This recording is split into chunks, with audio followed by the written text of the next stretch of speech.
Hello and welcome everybody to IIoT Live Lab here on Industry 4.0 TV. So this is a show where we get to explore tools and technologies for building the connected factory. My name is Kutsai Manditeresa, and I'm going to be your host here on this show. And today I'm joined by Yasser. So Yasser is from MaestroHub, and I'll let Yasser introduce himself to the audience. Yasser, welcome. Thank you, Kusai, for having me. Hello, my name is Tunçer. I am the CEO of MaestroHub. I'm an industrial engineer. My master's degree is also industrial engineer. Then I started to work in Ford Otosan, a joint venture between Ford Motor Company and Koç Group, one of the biggest conglomerate in Turkey, for 4.5 years on process improvement projects. I was leading like almost 40 different projects in that time span, saved a lot of money. Then I started my consultancy career and start to help companies in maybe around 100 companies I touched over 5 years. One of the biggest projects that we completed is building the world's biggest digital transformation and capability building center that is actually located in Istanbul. Currently, in this technology center, there are more than 160 use cases for Industry 4.0. We have worked with leading solution providers like Siemens, uh, Bosch, SAP, Infor, AWS, Google, Microsoft. And after the implementation that took like 12, 15 months, we started digital transformation maturity assessments for the manufacturers as well. After conducting around 100 transformation maturity assessments, we said, okay, there is a problem for governing all of the industrial data that none of the giants is solving. We should be focusing on those, and came to a video of Walker Reynolds on the unified namespace. And it was our aha moment. The infrastructure that we should build should look like something like this. So what will we need? This. And for the last maybe 2.5 years, we have been developing our solution. It was commercialized in last August in 2022. And as a separate entity, we established MaestroHub in January 2023. Got an investment at the end of April 2023. Now we are helping more than 30 different manufacturers across Turkey and EMEA region. Awesome.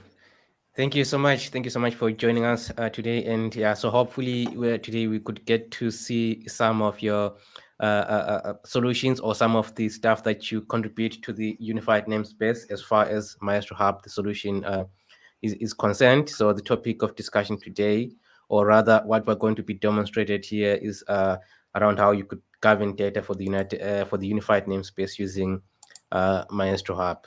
So I guess we want to jump right into it. Sure. Yeah. So, and we're actually coming to you live. So if you've got any questions, please feel free to drop them on the chat and we're going to answer your questions as we go along. So I will be connecting to Max, the digital center that we built during the implementation. Actually, we are 5 co-founders and 3 of them worked during this project. So let us show what it looks like in our unified namespace. Basically, before we start to show what it looks like, the technology stack that we are using, we have different technologies in this platform. Everything is running on a Kubernetes cluster. We are running the microservices in Docker images. We have utility services like Elasticsearch, Fluentd, Kibana. Everything is monitored and the metrics are calculated in Prometheus. The backend was written in Golang, one of the fastest multi-threading language that we have seen. We have Vue.js, Node.js. Then we have Redis for cache, an MQTT broker. Currently, sorry about that, but we are not using HiveMQ, but it's also replicable for HiveMQ as well. Everything is plug and play in our system, and the queue is managed with nuts. And this is what our unified namespace looks like. Basically, Max is an enterprise, and there is over 1,000 square meters digital factory inside that. There are two different production lines. One of them is a discrete production where a physical shaft-mounted speed reducer, a gearbox, is being produced. There are four different lines under those discrete production. We have a kitting station where we put components on a jig where you can transfer the parts between the stations through AGVs. We have several of those. We have an assembly line. We have a machining line where we have CNC laser engraving bearing press.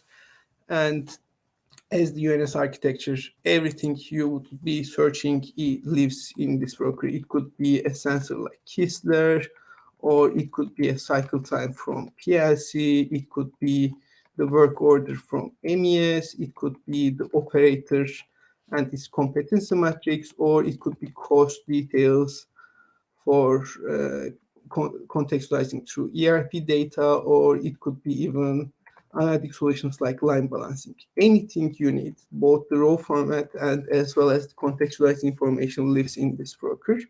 And you can access the real-time data by just saying, okay, I need this data. And according to the flow, when it's updated, it will be sending the changes in every frequency that is determined. So this is the ISA 95 structure that lives in our UNS. How do we actually achieve that? By connecting almost every data sources we have. We currently support 34. It will be in a few weeks 35. We'll be including OSI SoftPy connector as well. And like 90+% of the connections we have works bidirectionally. For covering IT sources, we have REST, swap services. For usually for integrating ERP data, we can through it could be through XML or REST services. We have Modbus TCP/IP or PCA. The direct database links like MySQL, MS SQL, PostgreSQL. As for a connection for time series, we have different time series like Postgres SQL timescale DB, or CastDB for time series influx. We have MongoDB, Elasticsearch, cloud providers, so on and so forth. We even have SMTP, Microsoft Teams, and Siemens connection as well. And establishing a connection is fairly easy, like plugging a SIM card to your smartphone. You just need the name and host and port information. After you enter these, and if there are any security policy protocol that needs to be taken care of, everything is encrypted through our interface. Even the admins cannot access the security settings. And once the connection is established, you can access any data. And if the protocol allows, you can actually import anything like OPC, for example, have those capabilities, and you can import every child's data, every child take from here. One of the cool things that we have is once the input, the raw format is defined, when we are contextualizing with several data sources, we have this reference diagram. This basically shows everything. For example, for cycle time, how it's contextualized. It is contextualized for calculating line balancing, or energy utilities cost model, or machine state, or for calculating the carbon footprint. Anything that is contextualized, all the data lineage can be accessed through here. And also you have the data sources where this input actually contextualized for several instances.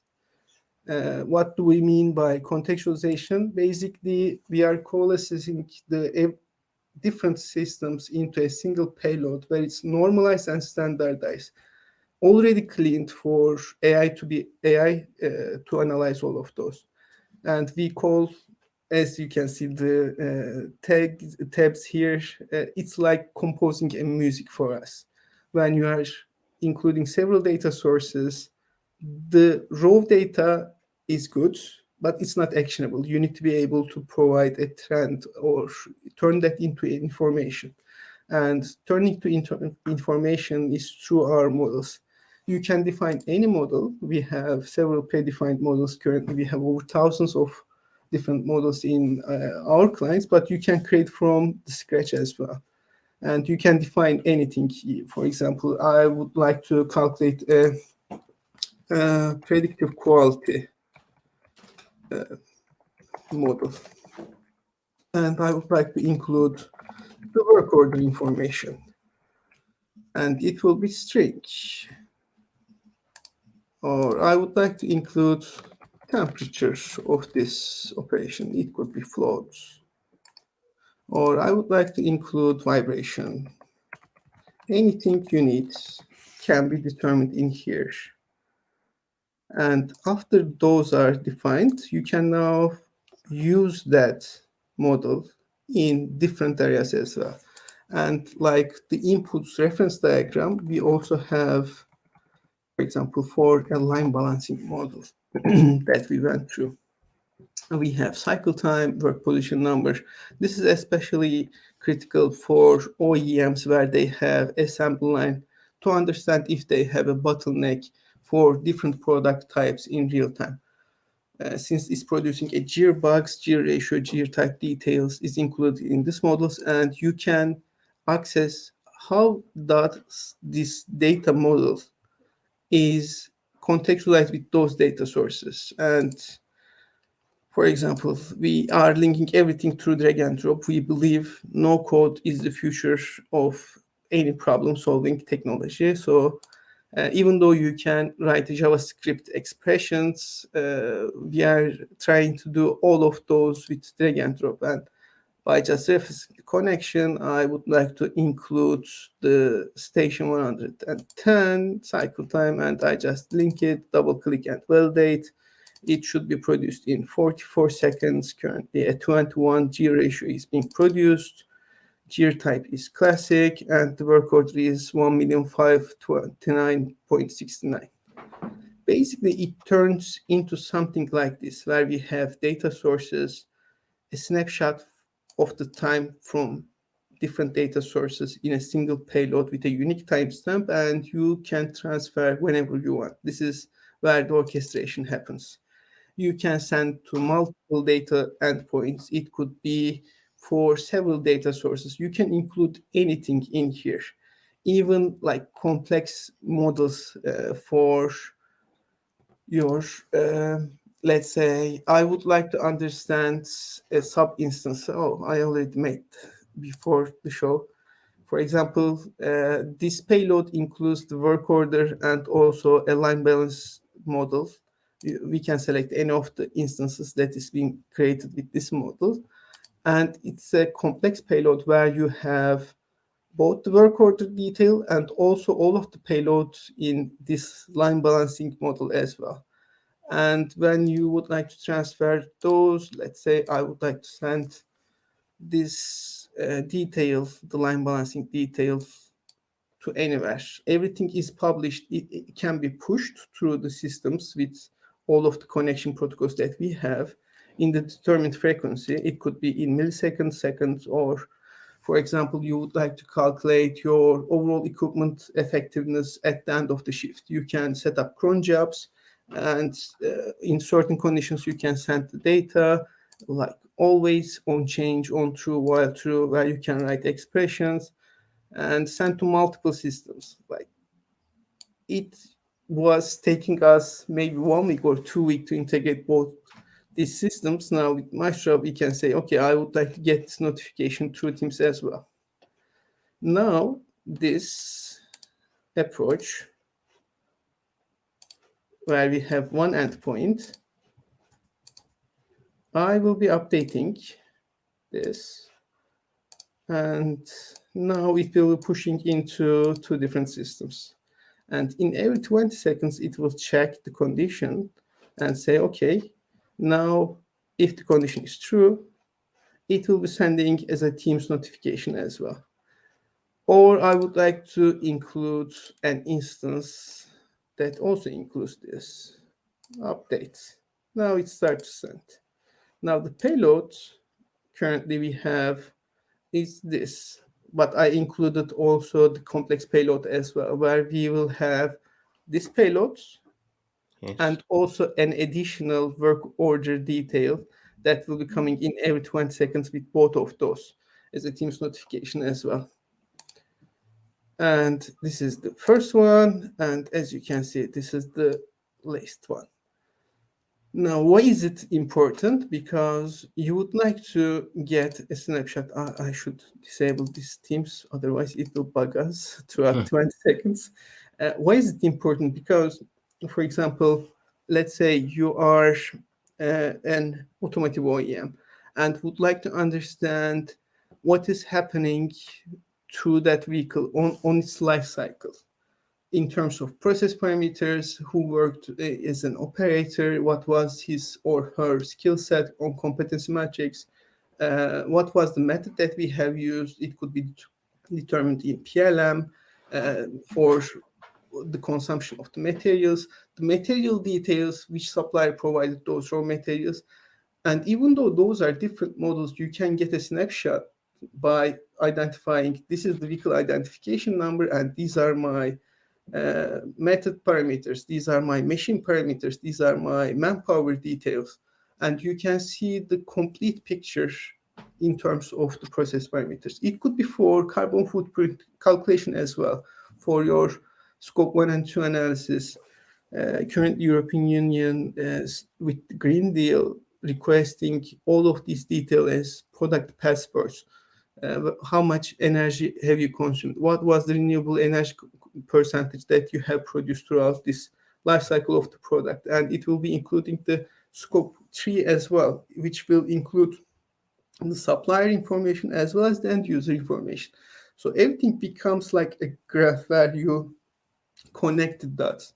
And the architecture that we use is the unified namespace for solving ad hoc problems. Like I would like to understand if there are any anomalies, or would like to say, we talked carbon footprint.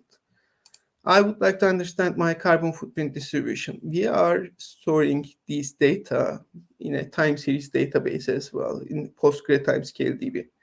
However, it's not like a full capacity historian. It cannot support you for 5 years where you can compress the data. Like it is not designed for that, but you can store your data, you can analyze it and say, okay, this is the problem that we have solved, now distribute to other sites. This is the model that we are going to be using. Or it could be for calculating the overall equipment effectiveness.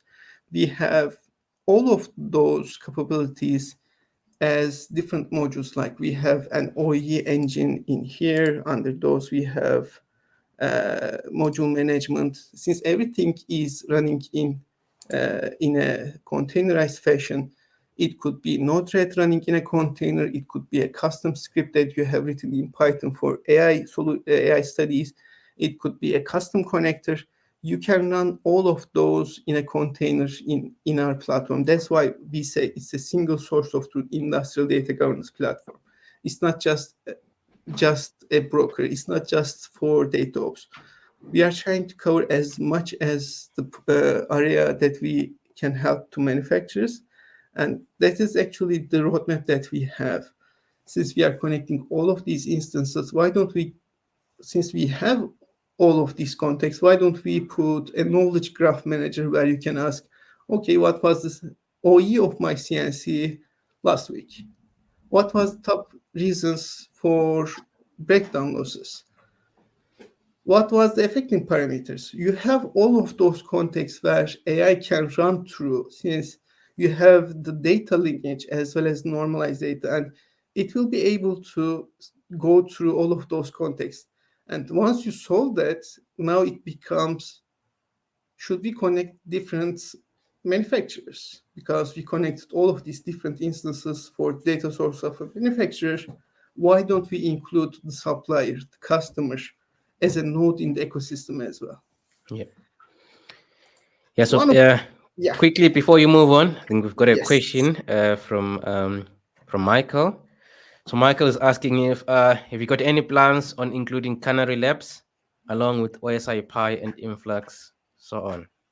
Canary actually has native MQTT connection, so usually we don't have any problem for connecting to Canary. It can consume everything that we have. And for enterprise implementations where we have a dedicated historian, the architecture that we usually see is a Kafka is consuming everything on the UNS, since this only keeps the current state of the business. Everything is historized through Kafka stream to the historian. So Canary as a separate connector, I don't know if there is a proprietary connector for Canary. As far as I know, all of the connectors are open standard for Canary. But if they have a special connector, we will definitely include those, because one of the best historians that we have seen is Canary Labs. Awesome. I hope that answers you, Michael. If not, please do post a follow-up question in the chat. Two critical features that we have seen for enterprise implementations is the insights that we have, and also easy to onboard new users. For example, you can see every data health connections in a single insight. What is the broken connection? What was the reason? If there are any request errors from those systems, you can access those. For the flow logs, you can see when it failed, when it succeeded, and all of the details of those. What was the reason? Why we have those audit logs? Who changed what? And failure insights, we have percentage details as well, and you can access with just one click saying, okay, why is it this failing? I would like to understand this, and it will show you the logs as well. And the critical one of the things is, since let's assume I am a nose engineer that started in the company, and I am eager to solve some problems, but I don't know anything about industrial data. I just know the protocols, and I have some experience in domain. Then you can just through user guiding can access, like, I would like to create a Modbus TCP/IP connection, and the system automatically guides you through, okay, this is where you are going to create a connection. You can autofill the details, or I can do it for you. Click here. You can include documents like videos, standard operating procedures, or how to connect a Modbus TCP/IP, what is a master device, what is the slave device, what is the registers. And by step, you can access actually all of the links, and from end to end, defining a data source, creating a model, orchestrating your model, publishing to ISA 95, solving the problem throughout the way. MaestroHub, it is user guiding, is here to help you. That's one of the critical reasons that we can onboard new users within just 2 weeks. So they can access the problems, the data, and solve the problems in a really fast fashion. Okay, yeah. So, I mean, before we move on, I think Michael has got some follow-up Yes. questions. So, first of all, he says Ignition is a connector which makes life easy. So, I think he's referring to the Canary connector. Mhm. And he's also got another question. So, he says, we use Hite. Help me understand the benefits of your product over Hite. Seems like you have some additional functionality. I have been expecting this question. uh, Yes. and before the podcast, we were chatting, Kudzai, about this. We believe every solution provider is a node in this ecosystem, as long as they are supporting our mission. Like, we are trying to create an open architecture platform for manufacturers where they can produce more efficiently and sustainably.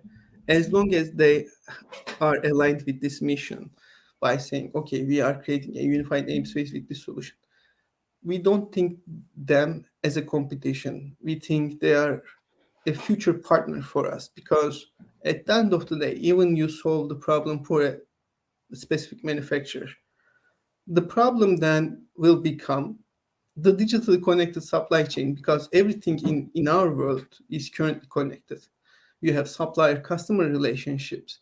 the suppliers and suppliers. So let's say there is a shortage of raw materials due to uh, war between Russia and Ukraine. Now you have problems, but as an OEM, you don't know if the problem is affecting your production line because it's a tier two problem for you. However, with this architecture, you should be able to connect all of these nodes in the ecosystem as well. In the future, there will be some companies who will be using Hybrid, there will be some companies who will be using MaestroHub or other solutions. But at the end of the day, they should be able to collaborate to each other. And rather than differentiators, we say, what is the minimum technical requirements for you? For example, if you have so many data sources and you would like to see data health and you don't have a separate solution where you can monitor all of these connections.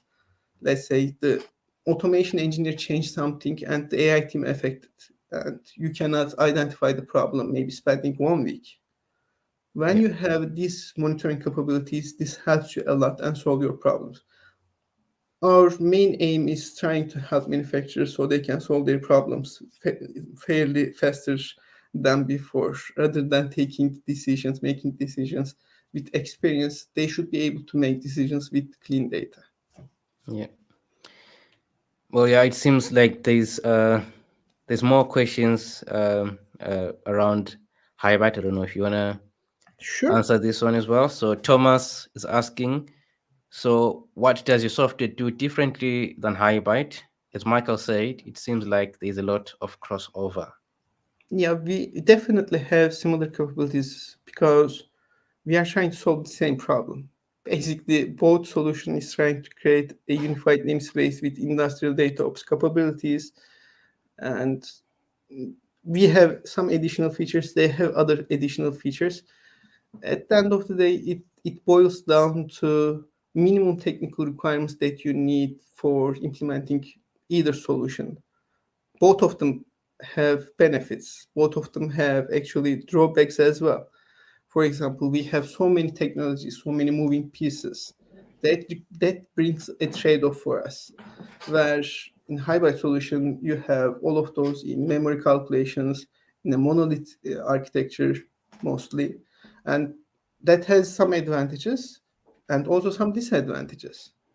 So again, it depends when to use hybrid, when to use MaestroHub.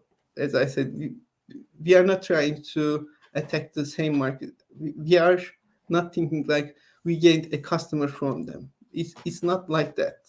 We believe as long as we have manufacturers, now the market will be actually growing. It won't be I took one, you took one. It will be more like, okay, we had one manufacturer and you had another. Now the market is five. Let's have five more. Let's have five more. Okay, yes, I think there's got one more comment from Michael's before we move on. So it seems like your product is analytic dashboarding capabilities. Blah blah blah. Is my observation correct?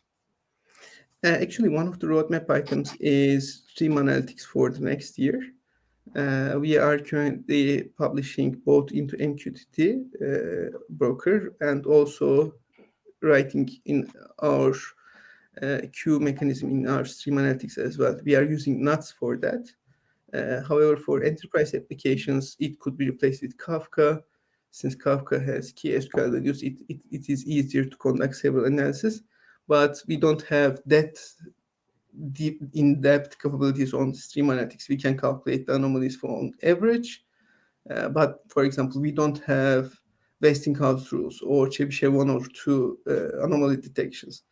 Those anomaly algorithms can also be run as a container, but currently it's not coming out of the box. Okay, perfect. Yeah, so I don't know if you wanna go back to your screen share. Yes, sir. Yes, I can So start I've got kind of sharing like and just yeah, I think I know I wanted to kind of like get your so I noticed you have got some predefined models. yes. Like, so do you kind of like have an example of like what those predefined models look like, and how did you like pick those? Yeah, basically it's like the difference between like the trade-offs.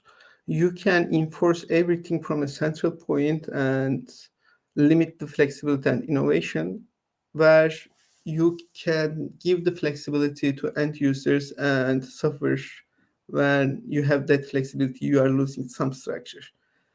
In our predefined models, usually we have like OE calculation, which is an enterprise calculation, or for calculating mean time between failure. Those are standardized calculations and can be enforced from a central viewpoint.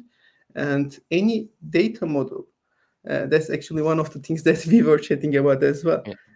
In every year, we believe the data team in the company should be go through the models that were generated, which are governed by the enterprise as a central repository and some of the ad hoc namespaces as well.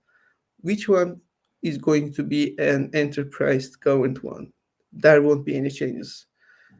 Let's say you have 8 different sites in 5 different countries, and everyone is trying to calculate the overall equipment effectiveness in a different model type. That becomes really chaotic. And you need to be able to enforce some models, especially for enterprise KPI calculations, where the data governance team has the overview as well as some authority to say in especially MQT is really great for that. With defining ACL, you can say these topics can be adjusted, can be updated by this authorization, and you can define all of those and say you cannot update OE calculation for these topics. It's a centrally managed one. You can see it, you can consume it, but you cannot write or update it. Okay. Interesting. So I don't know if we've got any more questions in the chat. So we're coming to you live. So if you've got any questions for yourself, please do drop them in the chat.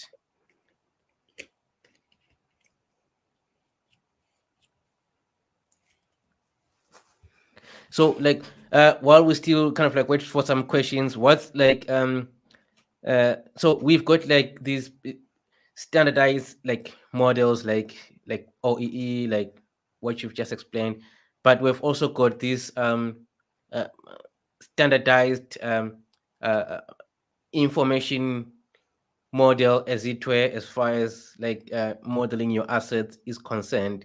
Like, Yeah. is it what's your check as far as using custom approach or like using some standard that already exists? We were in Hanover IMO about 2 months ago, and we had actually got a chance to discuss this with VDMA as well. From the first days of the establishment of Max, we have been closely working with Fraunhofer IPT as well. So we started with asset administration shell concept, Rami 4.0, everything was designed around that. Then at some point we said the exception becomes the rule when you are saying this is the standard for modeling the assets for an injection molding, because you have mass customization for all of those assets. There should be guidelines. I definitely believe that there should be guidelines. However, it should not be enforcing everything. This is the box that you need to be working on. I'm a manufacturer, I have a CNC machine, and you define several parameters on how to define an asset as a CNC machine. Now I added a probe where I can actually in real time measure critical points during the production. So you update that, but the other CNC machine I have do not have that capability. So it starts to differ in terms of models that actually represents the real life, but have different capabilities, different metadata, different attributes. It should have some enforcing capabilities, but on the other hand, you should give the flexibility. In order to represent the real life, you should be able to adjust your data models. The standards are here to guide where it's appropriate, where you don't miss anything out. For example, you might be modeling your cutting of a part for CNC machine. You might miss metadata, a tag for feed rate or access positions. That those standards actually help you to say, okay, I am missing this. Should I include in my data model? Yes, you should. Or it's not applicable. No, you don't. That kind of decisions lies at the end users, because I believe it's a little bit also, in a personal point of view, a little bit, what's the right word? Hubris in my view, because you cannot know everything and say this is how you should operate. Even the ISA 95 standard doesn't enforce you on doing how to conduct in part 3. In part 1, it shows you the guidelines how to connect those different instances, different topics of ERP, MES, how to govern schedule, how to govern production. Those are guidelines to help you to do not miss out on several critical implementations. Because if you miss those, then after maybe 4 months, you say, oh, I missed that one.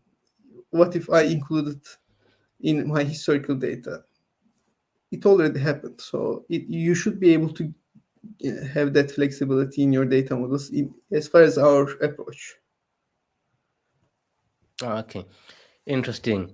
So I guess there has to be some kind of a balance, as it were, because what I'm like, kind of like, what's coming to my mind now is that fact that obviously, like you mentioned, you might have like add a prop to a CNC machine that is not accounted for by like the standard, right? And what happens in the situation where you kind of like need to integrate data with like partners along the supply chain, right?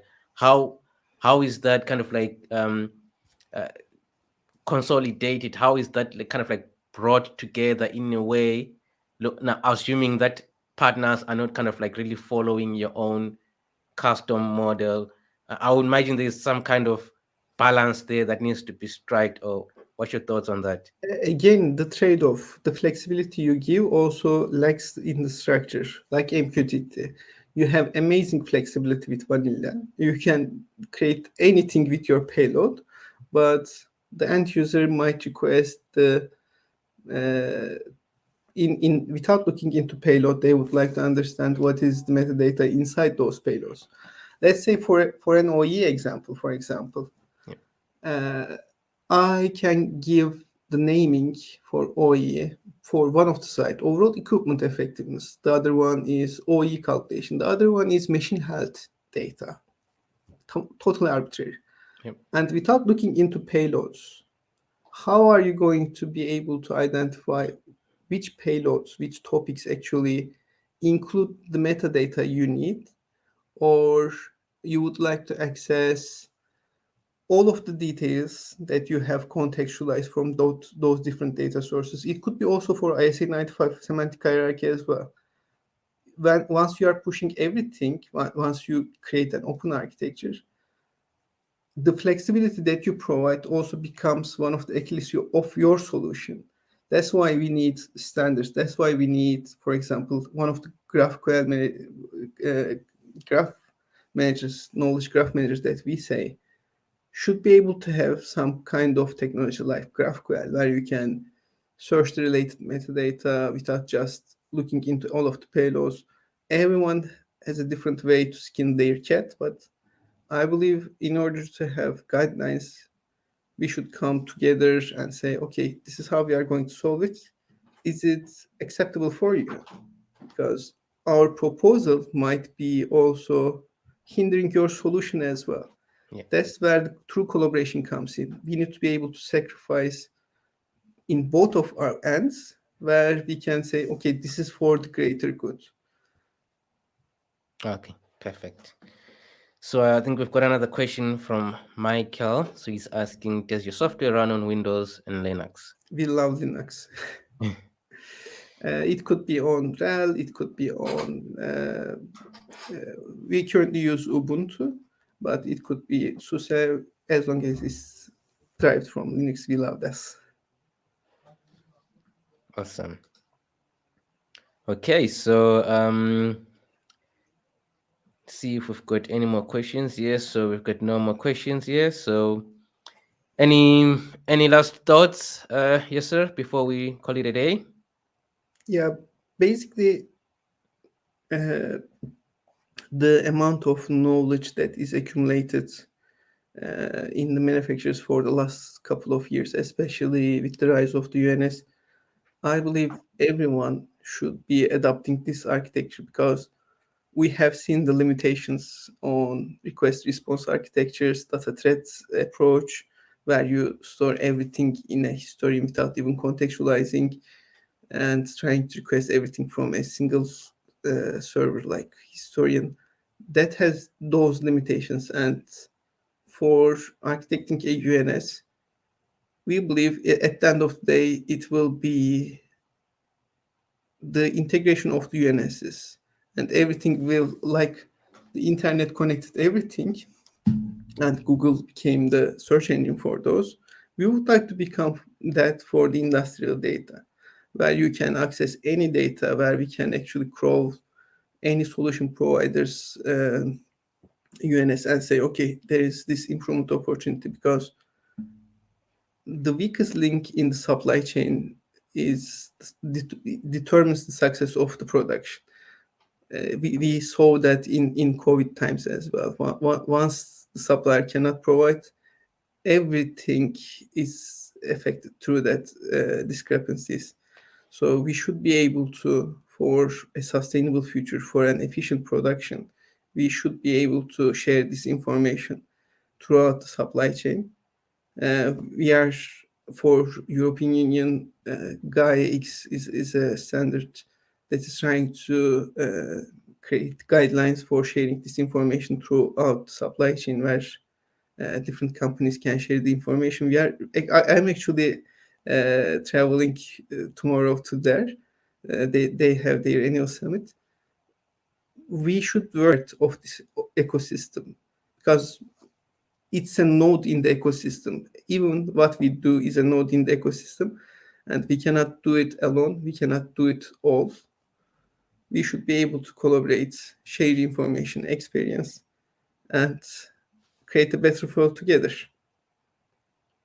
Awesome stuff. So I think before we call it a day, we've got another question from Thomas.